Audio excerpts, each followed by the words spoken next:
Alright guys, it's me again guys. We got another car here. Customer state that something wrong with the power steering. Every time you make a turning, when you turn your steering wheel, it makes some whining noise.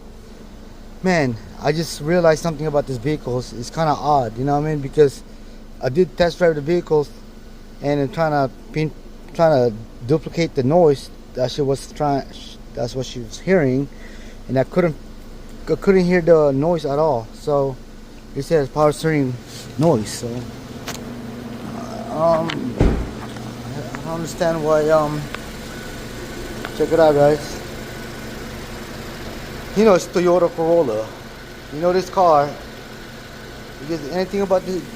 You guys know anything about these vehicles right here, guys? You know, this year, what year is this? 2010. It's 2010 Toyota Corolla. Power steering is making noise when you turn. I don't get it, guys. I'm confused. I'm a little lost here. Just because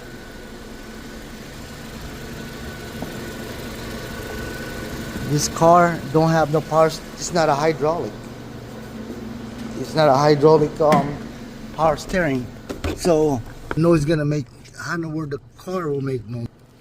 See, it has the electronic power steering. I got the electronic power steering motor. See it right there? So how in the world customer says it's making noise? It's not. I'm confused. I'm lost, man. I can't duplicate the problem. This car don't have no power. It's not a hydraulic power steering. It's electronic power steering. Man, I'm gonna have to say I recommend a new owner, new customer for this car. I don't know, man. Can't fix this. Sometimes there's car that you cannot fix, man. You might have to say no.